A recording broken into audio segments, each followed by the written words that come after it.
Begini Tur, Pak D cerita sedikit sejarah Mahabharata. Alkisah pencarian Wahyu Cakraningrat oleh Raden Abimanyu, putra Arjuna, Raden Lesmana, Mandrakusuma, putra mahkota kerajaan Hastina, dan Raden Sombo, putra Prabu Kresna. Dalam hati saya begitu mendengar kakak sepupu saya ngomong begitu, saya bilang, here we go. Sang Pak D mulai cerita hal yang menyamakan situasi dengan anak remaja di depannya ini, yaitu kebetulan anak saya. Dia melakukan framing communication. Sang Pak D melanjutkan kisahnya. Ketiganya sama-sama berambisi menjadi raja. Untuk itu mereka harus bertarung dan mendapat gelar Wahyu Cakraningrat. Namun, mendapat Wahyu Cakraningrat tidaklah mudah karena sejumlah syarat harus dipenuhi agar Wahyu Cakraningrat itu majing atau sejiwa dengan satria terpilih. Adapun syarat yang harus dipenuhi adalah mampu handayani atau berbuat baik kepada rakyat, berpegang pada kejujuran, mampu memberikan teladan, mampu memberikan rasa tentram kepada rakyat, mampu memberi kasih sayang kepada rakyat, mampu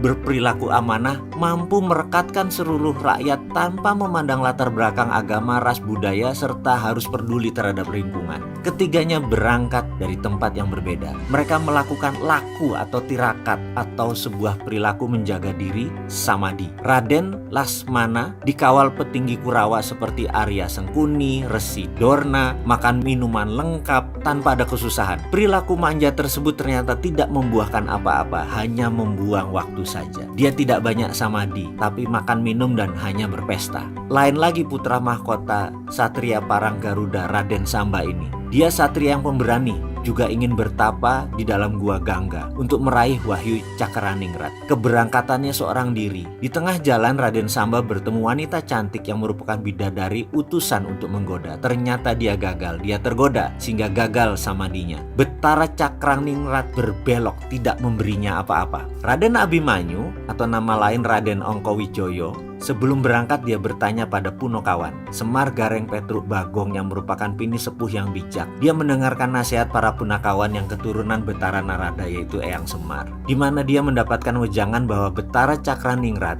selalu mencari kurungan kencana yang bersih lahir batin, yang cerdas, tahan godaan, yang tahan fitnahan, yang sepi ing pamrih rame ing gawe, berbudi luhur, jujur, dapat dipercaya, mempunyai kesabaran tinggi, dan kepekaan sosial yang tinggi. Wahyu Cakraningrat adalah hanya untuk orang yang gigih. Itulah yang dilakukan Abimanyu, yang akhirnya dia dapatkan kurungan kencana itu. Karena wahyunya itulah akhirnya dia jadi Raja Hastina, Raja Amarta, Raja Indraprasta, semua disatukan di bawah Panji sang Raja Putra Abimanyu setelah perang Baratayuda berakhir bernama Parikesit. Begitu kira-kira cerita wayang singkatnya Mas Fatur. Mudah-mudahan kamu paham dongeng Pak D ini. Kemudian Fatur menjawab, jadi aku nanti merantau itu untuk mencari kurungan kencana ya Pak D, agar Wahyu Cakraningrat dapat dipegang atau dipunyai. Untuk mendapatkannya kita harus gigih, gitu kan Pak D? Kira-kira ngono Tur. Jadi nanti kamu sadar bahwa apa yang kamu geluti dengan gigih, kamu pasti kaya Tur. Percaya omongan Pak D. Kuncinya apa? Pak D bertanya lagi dengan singkat, yang dijawab dengan singkat juga oleh Fatur.